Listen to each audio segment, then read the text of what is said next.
de este problema de investigar cómo es que la curvatura espontánea tiene efectos, ¿no?, en los esfuerzos en membranas, resulta porque vimos un paper reciente, más o menos reciente. A ver, voy a levantar aquí.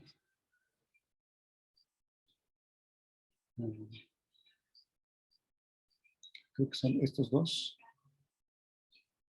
Por ejemplo, es el mismo grupo que están en Max Planck, de Thomas Mitchell y sus colegas, donde encapsulan en una cierta membrana, encapsulan determinado tipo de proteínas, y entonces la membrana empieza a oscilar. Ellos en realidad lo que estaban buscando era un poco de la división celular, hacer investigación de la división celular, y se encontraron con estas, ellos dicen, agradables sorpresas, ¿no? Esto fue en el 2018.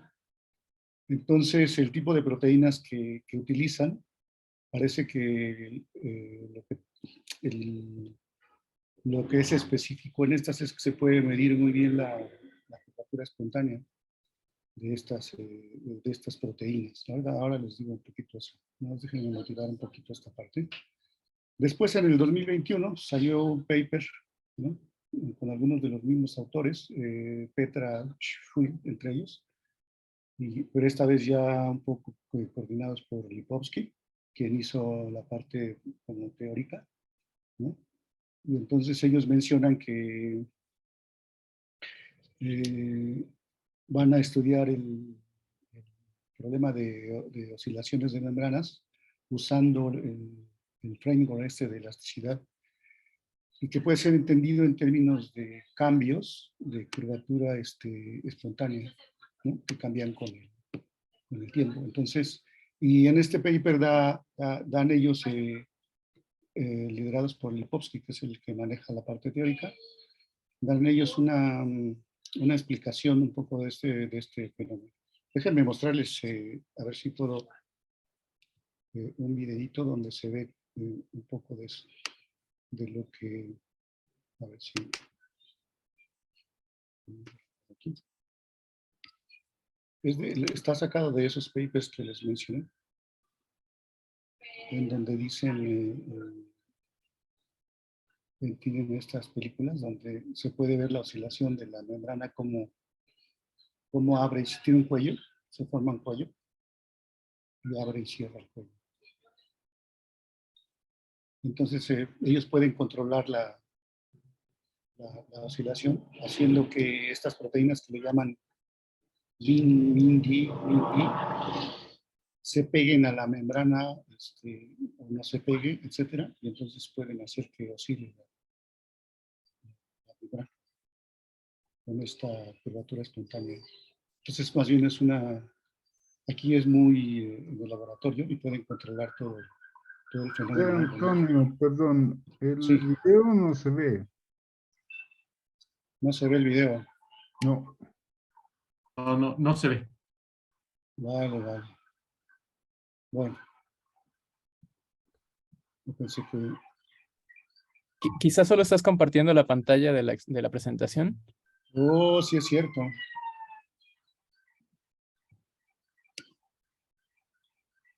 A ver cómo hago esto. Habría que dejar de compartir y volver a compartir ahora todo el escritorio o la ventana del video y cambiar. Sí.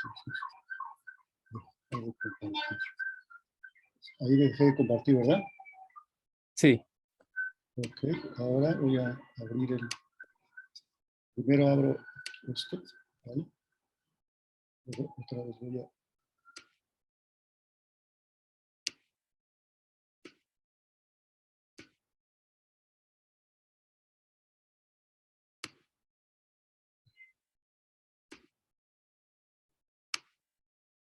Oh, sí. Ahora Creo que sí. ahí está, ¿verdad?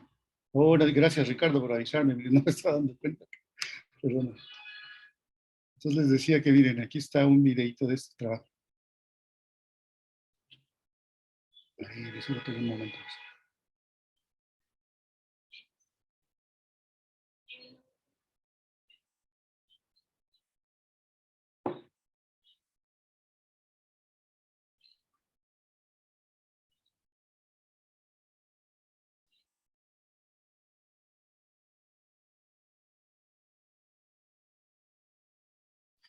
Izquierdo y derecho son experimentales, ¿verdad? ¿O alguno es modelo? No, los dos son experimentales, pero en uno creo que está iluminado de una manera Ah, ok. que de otra.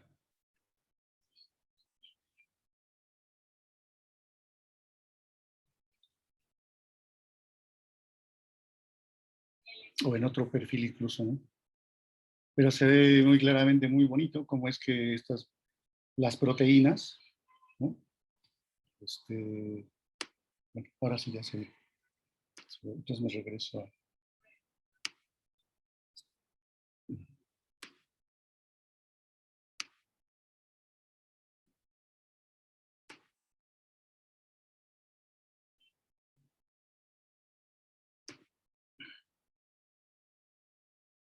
Creo que es este.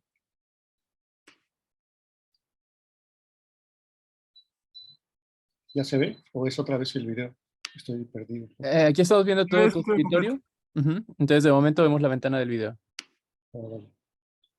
Entonces, ahí, ¿verdad? Sí. Ok. Bueno, entonces, nosotros habíamos tenido una idea de cómo es que podríamos incluir el que la curvatura espontánea, la manera en que lo hace Lipovsky aquí, es considerar que este modelo de, perdón, antes de eso déjenme decirles un poquito lo que hicieron otros profesores. En particular, este profesor Kozlov, él también hace cosas muy bonitas, ¿no? Experimentales también y también teóricas, digamos, con un poco de la geometría que nosotros conocemos, pero aún así con avances pues tremendos, ¿no? Entonces, por ejemplo, ellos son capaces de medir cómo es la curvatura espontánea que he mencionado para moléculas así individuales. Entonces, por ejemplo, él dice que en general las que tienen forma de cono o de cono invertido, ¿no? Unas tienen un cierto tipo de curvatura espontánea positiva y que las otras tienen curvatura espontánea negativa. De manera que cuando se agregan, ¿no? Se forman diferentes tipos de micelas, son las que se pueden ver ellos pueden manejar muy bien en los laboratorios. Entonces, parece que es algo que tienen bien controlado también las personas ahí con Petra, en Alemania. Y recientemente estos profesores en Estados Unidos sacaron este paper en Sol Matter, donde estudian un modelo también, aunque es todo teórico, estudian un modelo donde simulan un poquito que en este tipo de membranas, ¿no? Cómo es que en un lóbulo tenemos un tipo de curvatura espontánea con un signo y en el otro lado con otro signo, ¿no? Y aquí lo ilustran con como les decía, con los conitos invertidos o no. Entonces, y de esa manera dicen, pues lo que está pasando en estos experimentos es que la molécula al estar oscilando está modificando la simetría de estas estructuras, ¿no? De estas proteínas. Eh, y lo que les decía era que para estudiar esto,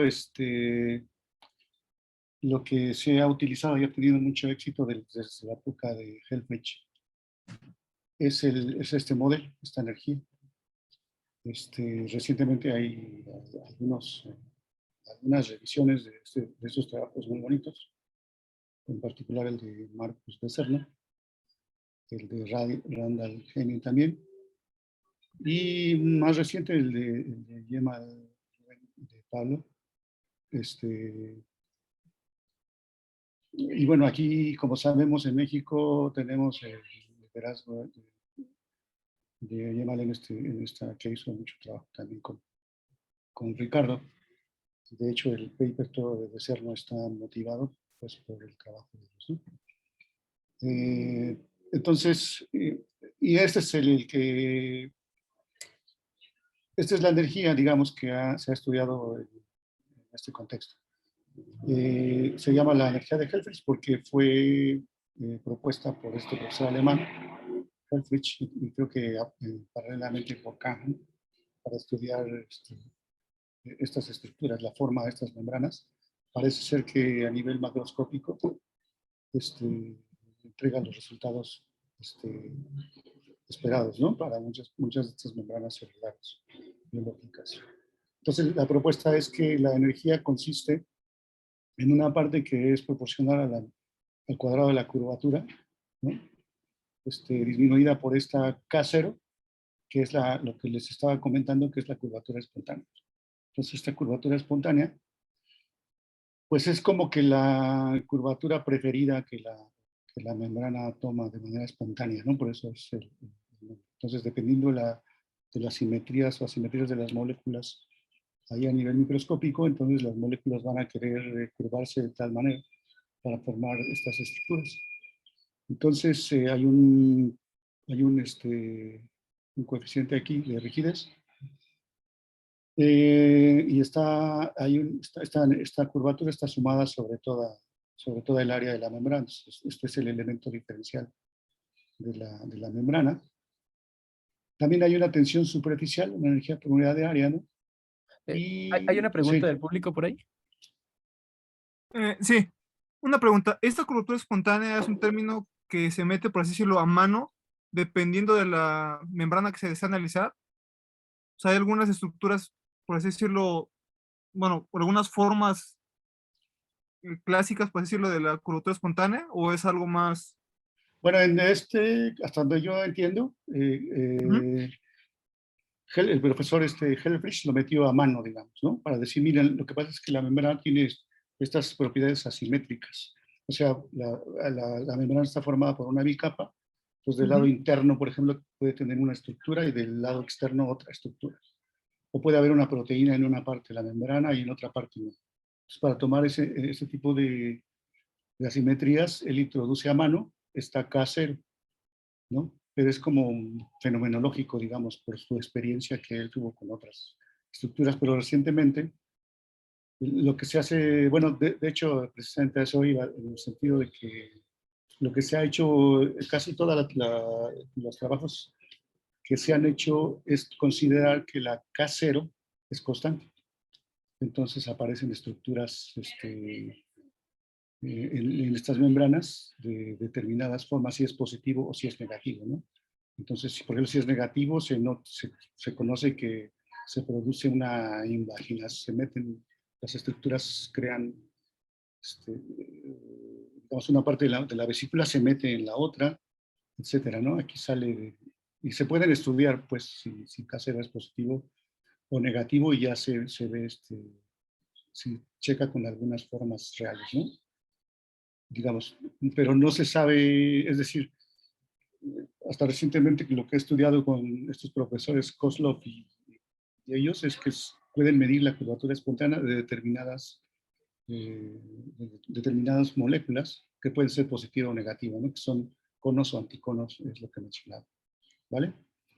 Ok, gracias. No, de que, o sea, que decía que era esta la tensión superficial, que también está integrada sobre toda el área, y esta que está aquí es la curvatura gaussiana, ¿no? El escalar de curvaturas, queremos, con una cierta constante aquí también ¿no? de acoplamiento. Esta energía, si la membrana es cerrada, este es el invariante topológico, ¿no? Y si uno no está estudiando cambios de topología de la superficie, pues este término no juega. Pero sin embargo aparece en las condiciones de contorno de la membrana. ¿Vale? Si la membrana es cerrada, tendríamos que considerar una presión, ¿no? Una diferencia de presión del exterior respecto del interior, ¿no? Y el volumen encerrado en la membrana. Entonces, digamos, uno lo que dice es que para no hacer tanto rollo de geométrico que ustedes ya conocen, pues por ejemplo la curvatura media, ¿no? Se puede ver como la suma de las curvaturas principales de la superficie, ¿no? y H el producto de estas curvaturas principales. ¿Vale? O sea, uno tiene la segunda forma fundamental y lo diagonaliza y encuentras estas dos direcciones principales y las curvaturas principales, ¿no? El determinante y la traza nos dan los dos invariantes. Uno es el escalar de curvatura y el otro es, ¿vale?, la curvatura media. Y bueno, si hay más dudas al respecto, podríamos checarlo posteriormente. Entonces, por ejemplo, de este modelo, no sé, por ejemplo, encontré este articulito muy bonito en INX, de Wortis y Limi, donde en el lado izquierdo se ven formas experimentales y de este lado derecho algunas de simulaciones numéricas basadas en ese modelo de Kanhan-Helfrich. Entonces, como ven aquí, por ejemplo, estas que simulan vesículas como los glóbulos rojos, ¿no? Y otras, estos tipo estomatocitos y así con ciertas simetrías. Entonces, en realidad es una energía pues que ha dado muchísimos resultados y pues también nosotros lo que hicimos fue basarnos un poquito en esa parte. Vale. Entonces, aquí un poquito es para mencionar que el radio normalmente de estas vesículas son del orden de micras, mientras que el radio el grosor de la membrana es del orden de nanómetros. Entonces, está justificado el usar una membrana aquí como continua, ¿no? Y bueno, hacer todo lo que sabemos de teoría de superficies y de geometría que podemos aplicar aquí. Entonces, nada más por decir como que lo más fundamental para no tanto tiempo aquí. Entonces, si tienen una membrana, entonces la membrana la podemos especificar por sus coordenadas, ¿no? X, Y, Z o X1, X2, 3, sus dos vectores tangentes localmente y su vector normal, ¿no? Y luego lo que hacemos es deformar la superficie, la membrana, ¿no? Uno puede geometrizar estas deformaciones en la parte normal, la parte tangencial, ¿no? Y como la membrana es invariante, la energía es invariante bajo por ejemplo, traslaciones y rotaciones, uno encuentra una cantidad conservada, ¿no? Esa cantidad conservada es el estrés, digamos, el estrés de la membrana. Esta es la forma en que lo hizo, en que lo hicieron Yamal y Ricardo, ¿no? Pero también lo hizo Fourier, con de otra manera, ¿no? Una manera más clásica, digamos, ¿no? Pero resulta que son los mismos resultados, muy bonitos. Por ejemplo, para el caso de esta membrana de Helfrich, se tiene este tensor de estrés. Fíjense que tiene en realidad, tiene este índice A, que es tangencial, pero tiene dos índices más. Tiene otro índice, perdón, I, porque este es un vector de R3, ¿vale? Entonces, tiene una parte que es tangente, esto que son los tangentes a la membrana, y una parte normal que viene acá. ¿Vale? Entonces, no me acuerdo si puse aquí. Oh, sí. Bueno, entonces uno puede repetir todos estos cálculos en el caso en que la K0 no es homogénea sobre la superficie, sino que es precisamente una que varía sobre la superficie. Entonces lo que voy a hacer es, lo que hemos hecho, perdón, es considerar que esta K0, ¿sí?, es una variable punto por punto sobre la superficie y también la sigma, la tensión superficial. ¿Vale? Esta sí la vamos a dejar constante, pero como les decía, va a entrar en un término de frontera. Y lo que vamos a hacer es que vamos a considerar las ecuaciones de este tensor de estrés. Uno puede sacar, claro que las fuerzas actuando ahí localmente en la membrana, entonces uno puede sacar condiciones de equilibrio para estas fuerzas, ¿vale? Entonces, en el caso en que la curvatura K0 no es constante, además de la ecuación de forma, se encuentra que la variación sobre la membrana de la curvatura espontánea está relacionada con las variaciones, con los gradientes de la tensión superficial. Y esta parte es proporcional a la curvatura media, digamos, menos la curvatura espontánea de la membrana. ¿Vale? Entonces, el caso más sencillo es tomar donde K sea 0, y que es K igual a 0, es un catenoide. Entonces, lo que nosotros hicimos fue escribir estas expresiones en una forma con simetría cilíndrica. Con simetría cilíndrica lo que uno hace es que tienes una curva generadora, que luego la rotas alrededor de Z. Tienes un vector tangencial aquí. ¿No? Este es el ángulo el grado de libertad que describe la forma de la membrana, ¿no? Este es tangente aquí a la membrana y este es horizontal. Este es el ángulo. Por ejemplo, en el caso, aquí lo que nos... la forma de la membrana en cilíndricas la puede uno escribir en términos de coordenadas cilíndricas, como el radio, ¿no? La distancia radial y la altura z. Vamos a parametrizar la curva generatriz con longitud de arco, de tal manera que ρ' más z' cuadrada sea unitario, ¿vale? Y la relación entre ρ y z, las coordenadas ρ, la coordenada z y el ángulo tangencial, pues es que ρ' es coseno de phi y z' es menos seno de phi, ¿no? Eso es algo bien conocido, ¿no? También podemos sacar el vector normal. Y bueno, para completar aquí lo que tenemos es una base local también, ¿no? El análogo de la base de CRFN, pero para este paralelo en particular, ¿no? Entonces este es el vector tangente, el normal y el binormal, perdón, el conormal aquí, y estos son vectores unitarios y ortogonales. Déjenme ver si no me pasa algo aquí. Bueno, y esta geometría es muy usada en todos los cálculos que ha hecho la gente para estudiar membranas con simetría cilíndrica. En particular para el catenoide, lo que hice fue tomar el catenoide dividido como el ecuador lo hemos tomado en el origen, ¿no? El radio superior con un cierto RA, el radio inferior con un RB, y lo hemos todo normalizado con R0, que lo dejamos fijo, el radio ecuatorial, ¿vale? Entonces tengo nuevas variables sin dimensiones, ρ, z, la ecuación del catenoide es coseno hiperbólico de z, como sabemos. Esta tiene curvatura media a 0, y la longitud de arco que tampoco tiene dimensiones, etcétera, ¿no? Entonces puedo sacar aquí que la ρ está relacionada con la L cuadrada con esta raíz, la Z es menos arco seno hiperbólico de la L, y así, ¿vale? En particular, por ejemplo, en el punto, en la frontera superior, RA al cuadrado, el radio del catenoide, que es 1 más LA al cuadrado, la longitud de arco hasta arriba, el punto aquí arriba, inicial.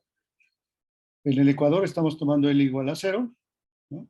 Y en el inferior, en la frontera inferior, pues RB, el radio al cuadrado, es 1 más LB al cuadrado, ¿vale? Y también tenemos, bueno, pues podemos tener el área del catenoide en términos del radio, ¿no? Pues con un arco tangente hiperbólico.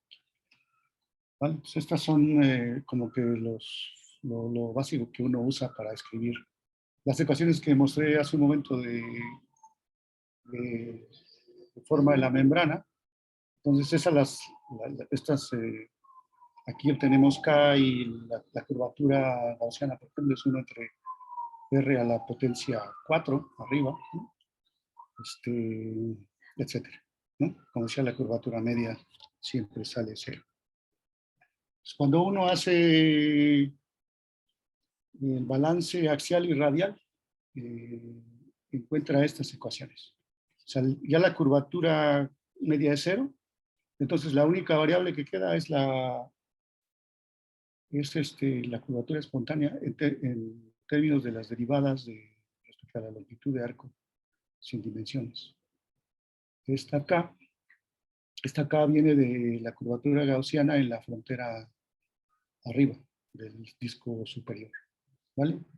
Y entonces esta eta y esta gamma son multiplicadores de Lagrange en el modelo que hacen esta restricción válida, que ρ' sea coseno de psi y z' es menos seno de psi.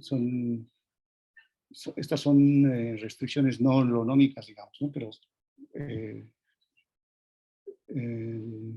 no hay problema aquí porque como ya estamos tomando el catenoide, entonces uno simplemente la sustituye en las expresiones para el balance axial y radial y encuentra esas dos expresiones. ¿Vale? Estas dos se pueden encontrar de cualquiera de las dos maneras, es decir, si uno toma el modelo de Helfrich y ahí introduce a nivel, digamos, lagrangiano, introduces esta geometría, puedes hacer Euler Lagrange y tal, y encuentras estas expresiones, no como balance, sino como Euler Lagrange, precisamente, y como cantidades conservadas ahí, ¿vale? En cambio, en el modelo de Ricardo y de Yeman, estas aparecen como precisamente lo que estoy diciendo aquí, como ecuaciones de balance mecánico. Entonces con esto queda claro, pues, que el balance axial, ¿no? Del lado izquierdo es la fuerza axial, digamos, elástica debido a la curvatura espontánea, y en el lado derecho tenemos la fuerza que equilibra esa fuerza, ¿vale? Y la de abajo, en cambio, y esta eta, en ambos formalismos, la Seifer, digamos, que hizo este asunto en coordenadas cilíndricas desde el lagrangiano, se sabe que esta fuerza axial de constricción es constante, mientras que la fuerza radial de constricción, esa depende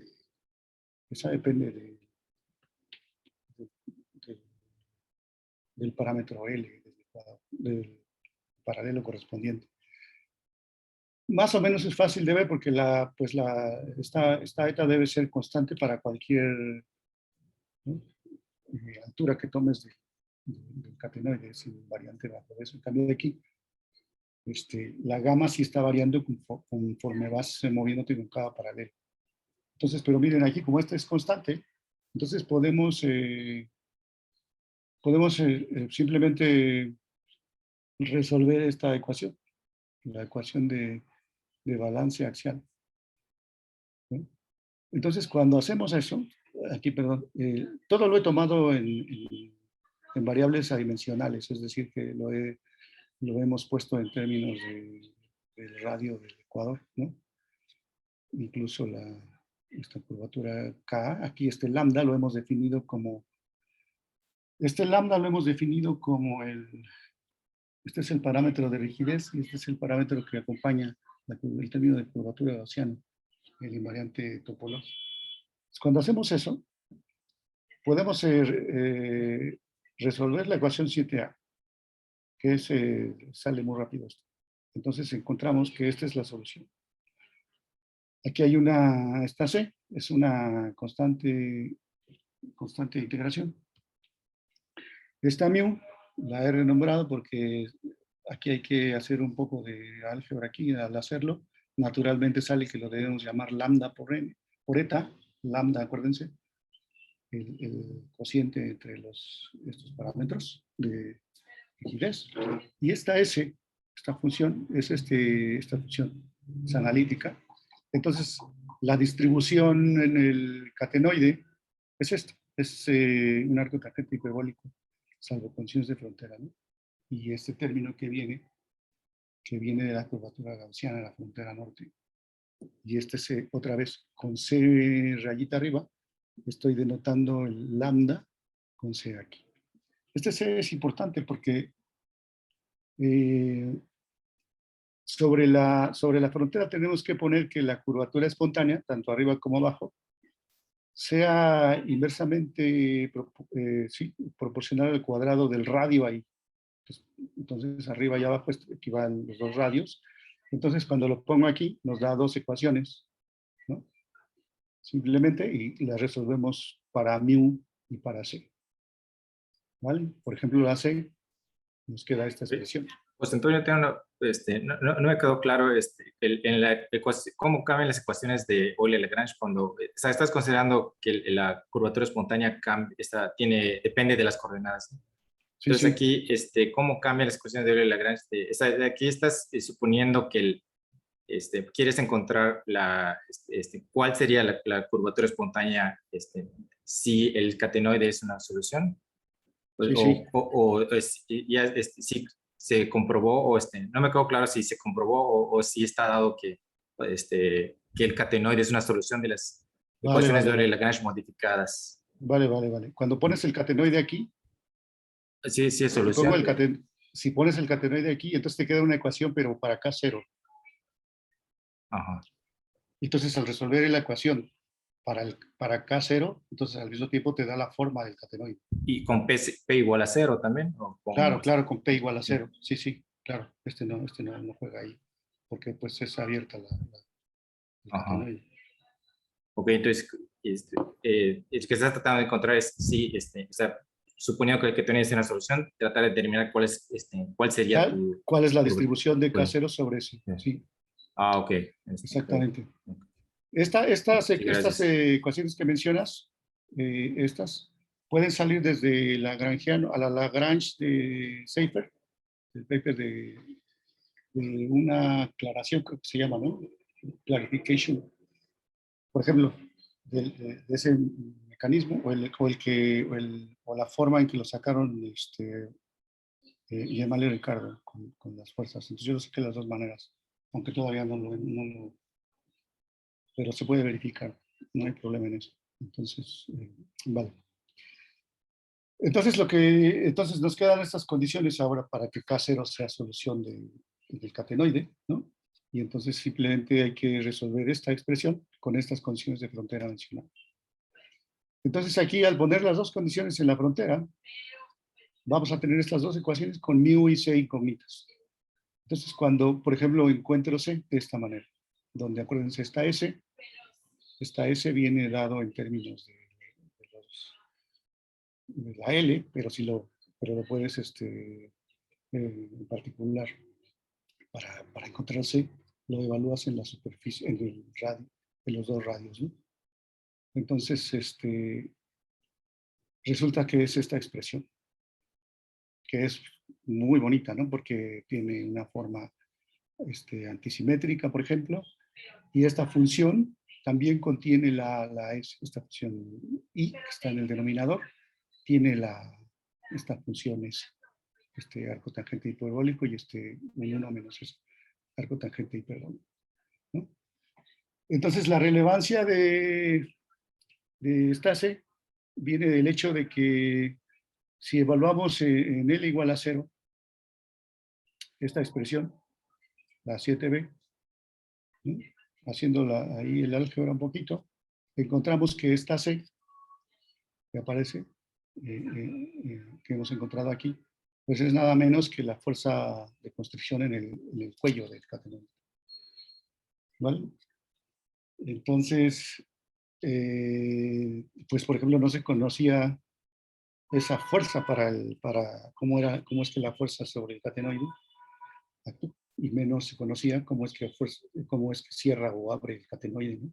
Entonces, la curvatura espontánea, lejos de ser trivial porque se había considerado constante, resulta que actúa de esta manera. Y también se puede encontrar la fuerza axial, también, pero no lo puse aquí, ¿vale? Porque mejor déjenme analizar un poquito esto, si no, no nos da tanto tiempo. Entonces, por ejemplo, para esta fuerza radial, ¿no? Sobre el cuello, por ejemplo. Entonces, aquí he puesto algunos casos. Lo que hice fue tomar aquí RB, lo dejé una constante, ¿vale? Dejé RB fijo y entonces empiezo a variar RA o LA, ¿vale? Y entonces se encuentra que esta función I, perdón, por pasar algo ya, esta función y tiene divergencias, ¿no? Porque es que esta función en algún momento pasa por cero. De hecho, pasa por cero en un punto bien específico del radio. Para este radio sin dimensiones, 1.81, por ejemplo. En LA, en 1.5 y algo. Entonces, pero es un valor universal, ¿vale? No depende de ninguna característica, solo del modelo. Entonces, y por lo tanto, pues también estas divergencias son universales, ¿no? Entonces, por ejemplo, si uno toma, aquí puse la roja, por ejemplo, es 1.41. Acuérdense que estamos fijando el radio inferior, el de abajo. Lo estoy fijando con un radio 1.41, 3.16 y así, 5.10 el púrpura. ¿Vale? Entonces vean cómo la divergencia se está aproximando conforme el radio es más grande, la divergencia, la asíntota vertical, se está aproximando al eje, al origen, ¿no? Al eje vertical de las coordenadas. Solo hay un caso particular muy bonito en que si tomas el radio abajo si lo tomas en el valor 1.81, que es donde se hace cero la función S, entonces la divergencia se cancela. Es decir, aparece una divergencia arriba y abajo, usas teorema de L'Hopital y encuentras que para ese caso, ¿no? Esta fuerza sobre el cuello es constante. ¿Sí? Entonces, si tomas RB distinto de este valor, encuentras otro punto, un punto fijo aquí, en donde se cruzan todos los catenoides, se cruzan, ¿no? Y en este caso la fuerza es menos, le llamé C daga, aquí sí le llamé C daga, que es, aquí me falta C daga, pero es del orden de 0.366. También es un valor universal, ¿vale? Claro que este comportamiento se va a reflejar, bueno, y puse algunos catenoides para que vean cómo se puede ver, ¿no? Entonces, lo que dice aquí la gráfica es que si te mueves por curvas donde el radio inferior es fijo, ¿no? O sea, cada una de las, por ejemplo, el 3.16, por ejemplo, tiene dos ramas, la azul, entonces una viene de arriba y otra viene en la parte de abajo, porque están separadas por esta asíntota. Eso quiere decir que si te mueves por la curva azul, con el RB fijo, el radio azul fijo, no puedes pasar a la otra rama, ¿no? Entonces, asintóticamente te acercas a un valor, ¿no?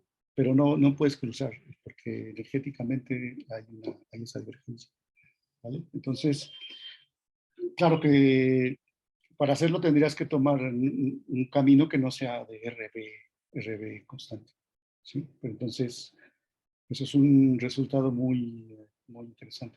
En el caso de la energía, cuando uno grafica la energía de estos catenoides, lo que pasa es que uno puede, ya que uno tiene esta C, y esta mu aquí lo pones en la energía, es que también Perdón, uno ¿hay puede... otra pregunta? Sí. Sí, en la imagen esta que estábamos mostrando ahorita, los de los redes del catenoide, que menciona que, por ejemplo, las ramas azules, hay una, por ejemplo, sobre este tal radio fijo, El radio y sur son en fijo. teoría asintóticas, ¿no? Sí, sí. La pregunta es, ¿eso se puede interpretar a cierto punto como algún tipo de transición de fase? Oh, sí, sí, déjame, al final voy a decir un poquito sobre eso. Pero Ok, disculpe. espera, sí, está muy interesante. Entonces, lo único que quería mostrarles aquí es, bueno, ya uno puede sacar el valor de la tensión superficial, ¿no? Con la relación diferencial de una con otra, y puede sacar el valor de la energía, que también tiene obviamente estas divergencias, ¿no? Entonces también tiene estas asíntotas. Y entonces, por ejemplo, la curva roja ahora tiene el radio sur constante, ¿no? Entonces, en estas curvas están parametrizadas por el radio del radio superior. Entonces aquí el radio superior es muy pequeño, viene a un valor, y se acerca a un cierto valor de la energía alrededor de 0.19, algo así. pero no puedes pasar de ahí, ¿vale? O sea, solo te puedes acercar mucho asintóticamente a ese valor. En cambio, de este lado, si ya tomas la preparación de tu catenoide para un valor de la energía un poco más abajo, entonces puedes avanzar, ¿no? Dándole, aumentando el radio. Ricardo Aumentando el tiene una radio. pregunta, perdón. Sí, venga, Ricardo. No, nada más un favor. No José se ve bien. Antonio, ¿podrías bajarle al baile de pantalla? Porque yo estoy ya mareado. Venga, Ricardo. Sí, sí, parece que... Vale. Ya no estamos, bueno, ya no vamos a bailar mucho la italiana. Vale, entonces tenemos aquí, por ejemplo, la curva roja. En la curva roja hemos dejado RB, el radio sur, en un radio 2, ¿no? Pero esta tiene dos ramas, entonces si nos movemos sobre la parte norte de la rama, entonces cuando dejamos el radio norte muy pequeño, podemos ir aumentando el radio norte, pero no mucho, ¿no? Entonces nos vamos acercando asintóticamente a un cierto valor de la energía y el catenoide está fijo. Sí, o sea, te vas acercando a un cierto catenoide, ¿vale? Pero, bueno, pues no puedes pasar a la otra rama. Y cuando vas a la otra rama, entonces aumentas desde un cierto valor del radio, ¿no? Ahora lo estás haciendo enorme el radio superior, enorme, enorme, enorme, sigues aumentando, aumentando, y este se está convirtiendo en algo arriba, muy, muy, muy gigante arriba, un sombrero enorme, abajo pues el radio que le diste, 2, ¿no? Pero se está acercando a este 0. Acuérdense que este lambda es el cociente entre los coeficientes de rigidez. Entonces, bueno, eso es lo que está pasando. Y así para otros valores del radio inferior. Entonces, para pintar en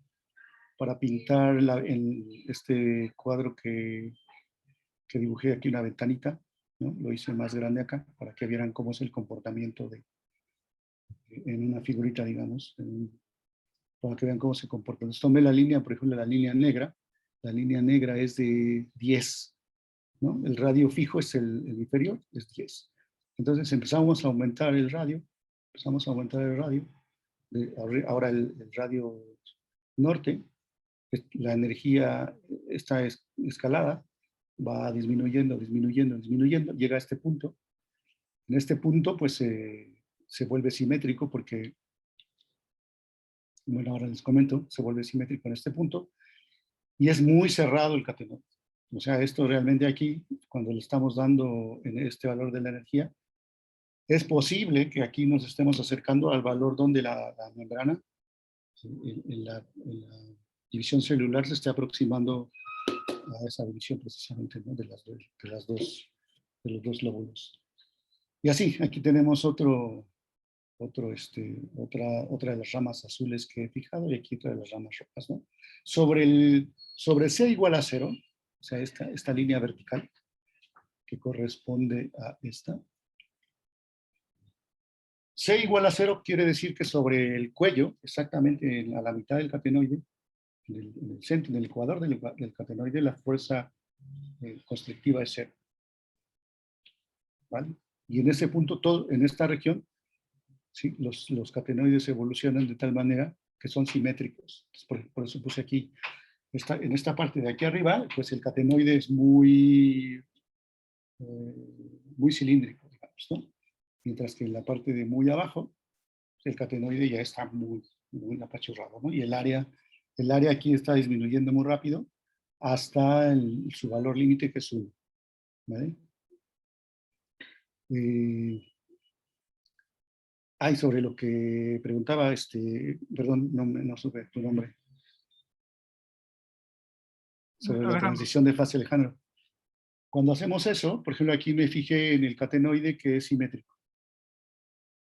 Entonces, lo que está pasando a la hora de que graficamos el comportamiento de la curvatura espontánea, miren lo que pasa. ¿Sí? En la región donde es muy cilíndrico el catenoide, la curvatura espontánea, ¿no? Tiene esta concavidad. Y esta es la tensión superficial y estas son las fuerzas y en el origen es 0, como debe ser, ¿no? Cuando aumentamos al siguiente catenoide con mayor radio, todavía simétrico, entonces miren lo que pasa cuando nos estamos acercando a ese punto crítico. Lo que está pasando es que ahora la curvatura espontánea que tenía esta concavidad, hay un punto en el que de pronto cambia de concavidad, ¿vale? Entonces, en ese sentido es una transición de fase, pero donde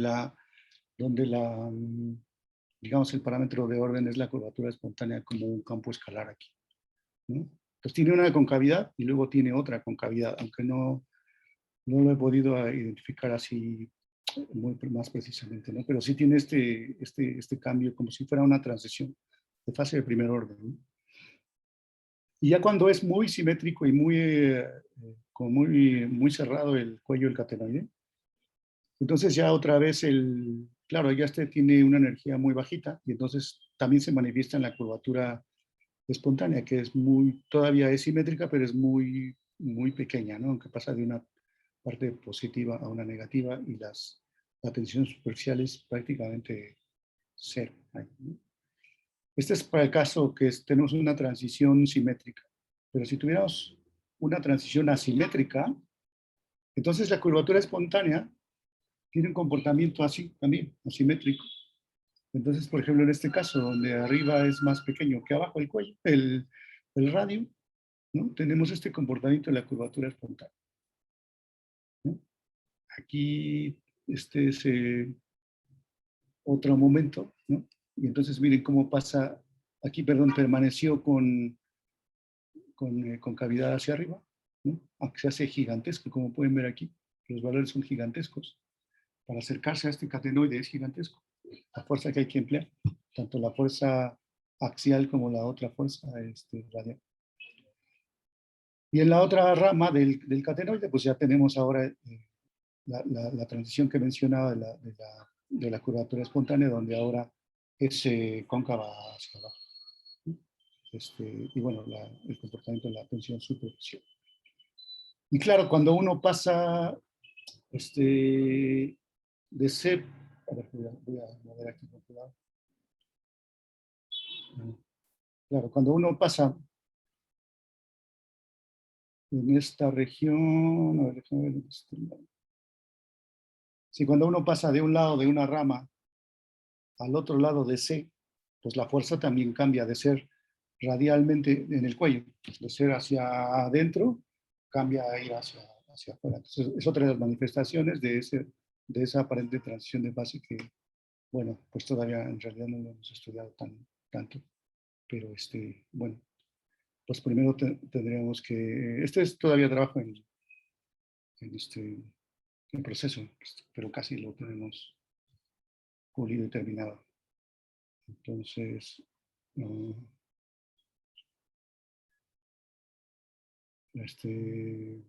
bueno, hemos sacado para otras soluciones, pero ya creo que aquí podemos terminar. Pues gracias. Voy a dejar de presentar un momento para saber que estoy con alguien. Bueno, muchas gracias. Abrimos una sesión de preguntas.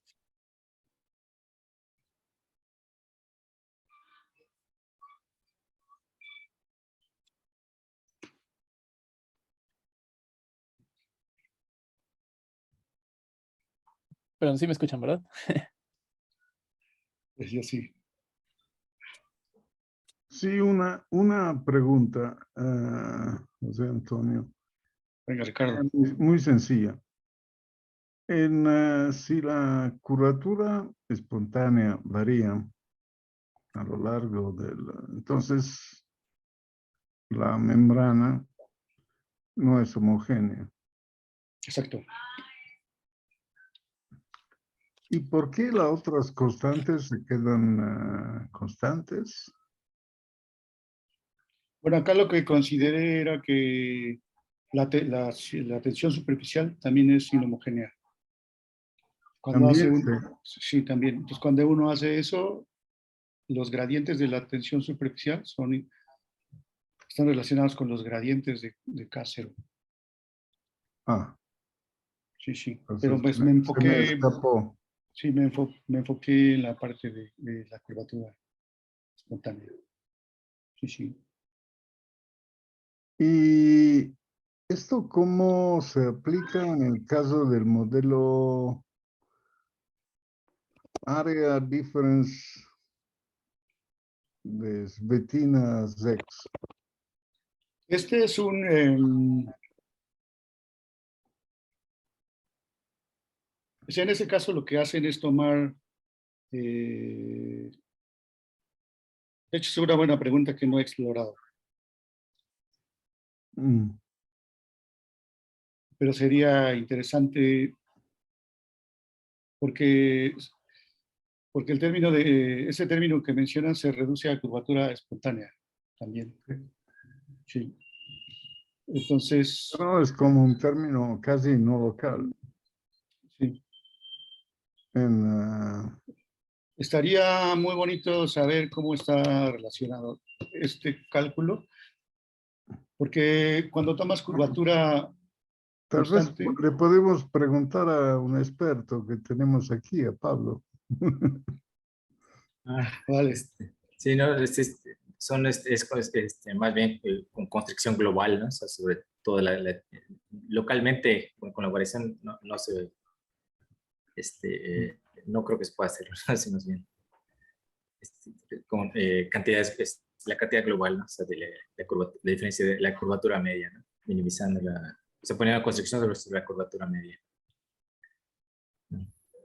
Sí, No afecta. pero sí, sí, sí sería interesante ver cómo se podría hacer Y comparar al menos las simulaciones. sí. Pero sí, Sí, me parece interesante, porque esto también, tal vez me equivoco, pero como si permite medir la curvatura espontánea. claro, en el Uno caso, mira qué tan grandes son los necks, dependiendo de condiciones, y esto va a dar resultados. Que sí sería interesante porque en la teoría original Kahneman-Melfrich es así un parámetro libre. sí, sí, sí. sí. Bueno, gracias por la charla. Un gusto, Ricardo. Espero Gusto verte de pronto. esperamos.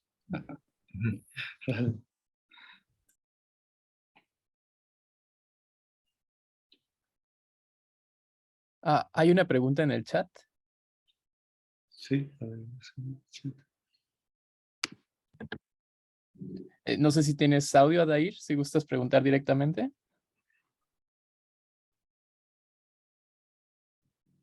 O dice que el concepto de curvatura intrínseca. Ujú. Vale, vale. Pues lo que pasa es que cuando estudias teoría de superficies, estas están embebidas en R3, entonces la curvatura, pues, hay una curvatura intrínseca, digamos, construida con el tensor de la primera forma fundamental, ¿no?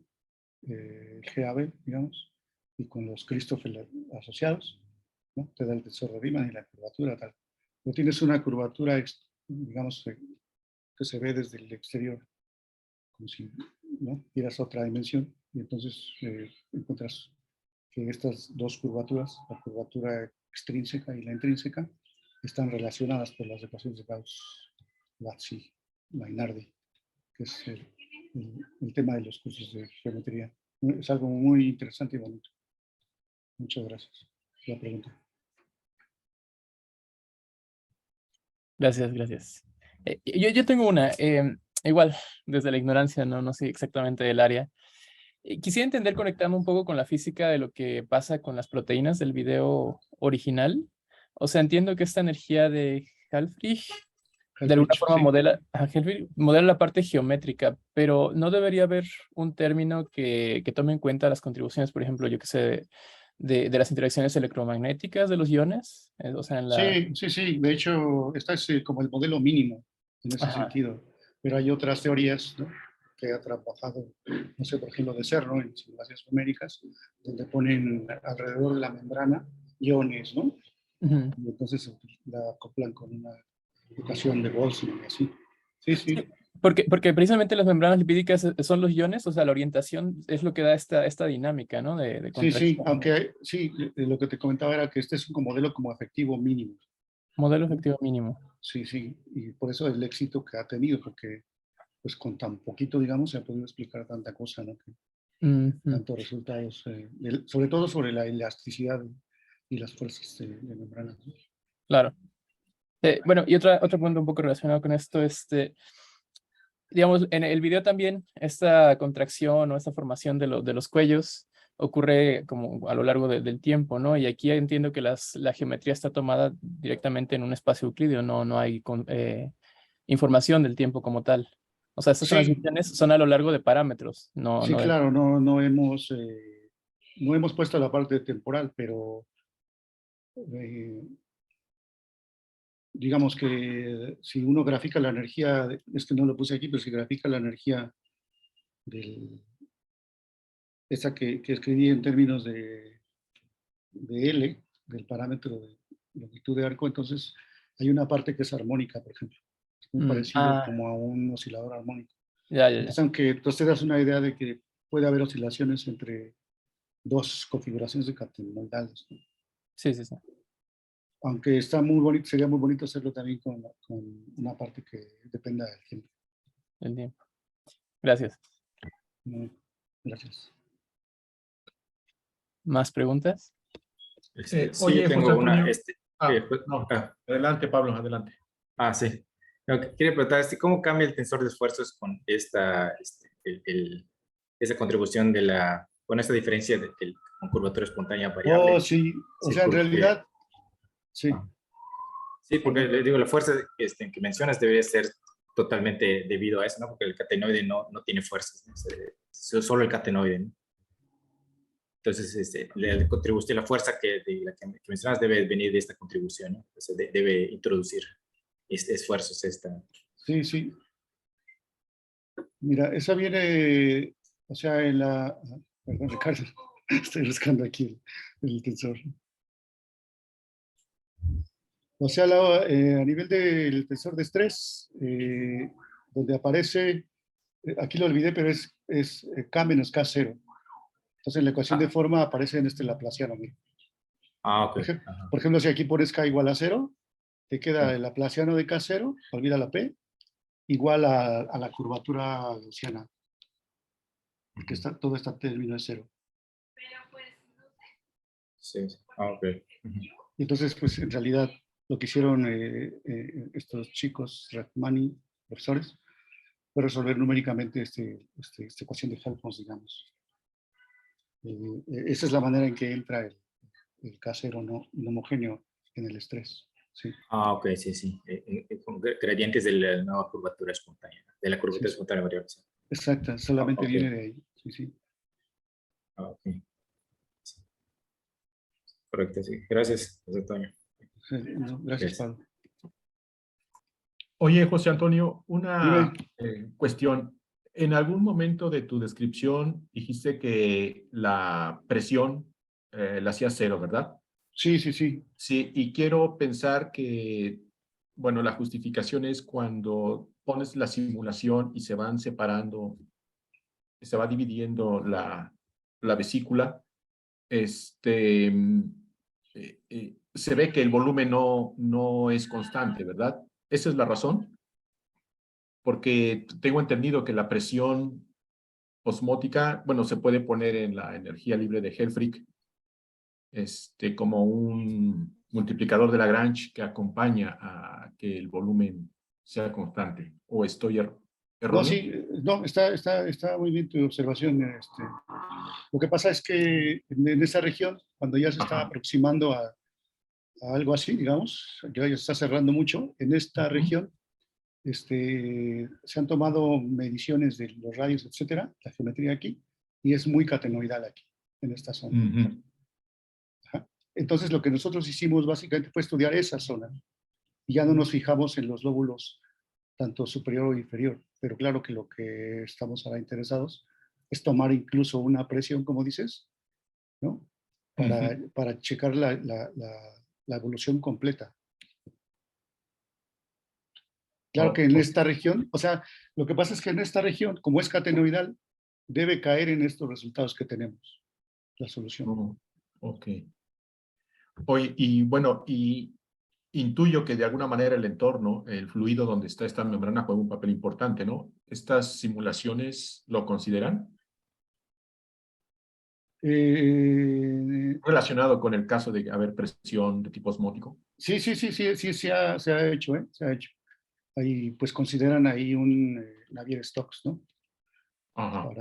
Para, para diferentes números de Reynolds y eso, donde hay viscosidad, ya sea grande o pequeña. Sí, hay es que es una cantidad enorme de trabajo que se ha hecho, sí. Sí. Es tremendo, sí.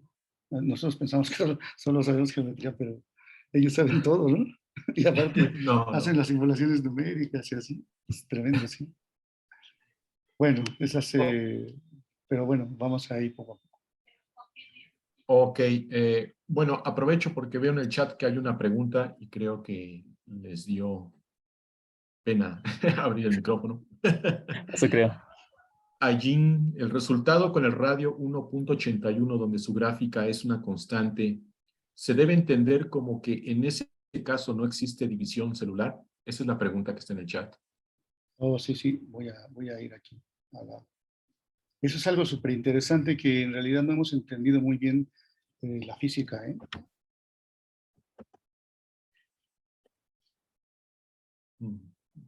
O sea, uno toma el catenoide y entonces fija el radio sur en 1.81, ¿no?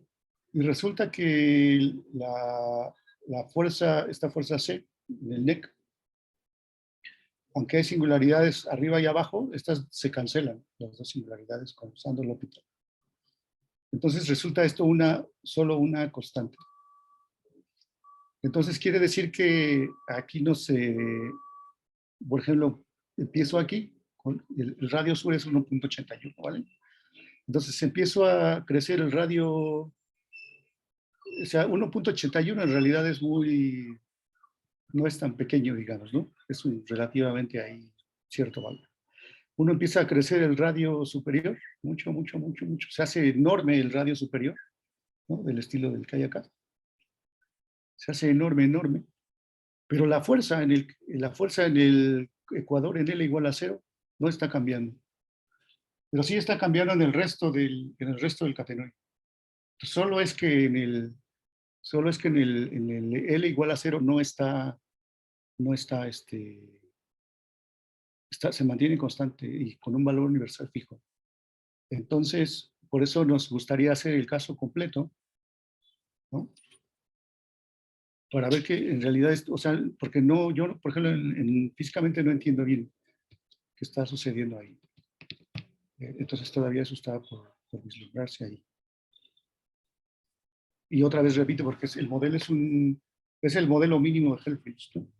Que para estudiar, por ejemplo, división celular, no sé, el grupo del Instituto Curie ha hecho unas barbaridades poniendo climáticos, ¿no? Actividad, o sea, cualquier cantidad de tecnología pues alrededor. Y este es un modelo mínimo. Y lo que vamos a decir es que aunque es un modelo mínimo, pues tiene una contribución no relevante, pues, para tomar en cuenta. Vale. Gracias, José Antonio. ¿Más preguntas? Bueno, dice Hayim, que es un estudiante, que gracias por la respuesta, muy interesante. Muchas gracias a todos.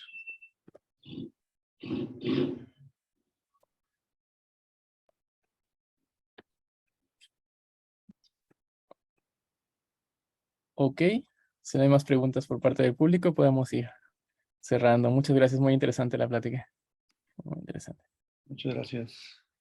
Gracias, José Antonio, por la charla. Te comento Otra. que pues, en unos instantes por correo electrónico te envío la constancia de participación. Excelente. Y a ver cuando echamos una platicada, porque a mí me interesa ver la conexión esto con la idea de Svetina de hace buen Oh, tiempo. sí, estaría La muy relación bueno. con la Lo curvatura que dice Ricardo espontánea. también, sí. Ahí nos ponemos Vale, de acuerdo. Sí, vale. Ok, de mi parte, pues gracias, José Antonio. No, pues, muchas gracias a ti por invitarme. No, pues aquí estamos. Ok. Suerte a todos. Un abrazo a todos, chicos. Hasta Gracias. luego, que estén bien. Saludos a todos. Saludos. Feliz Hasta tarde. luego. Hasta luego. Bye.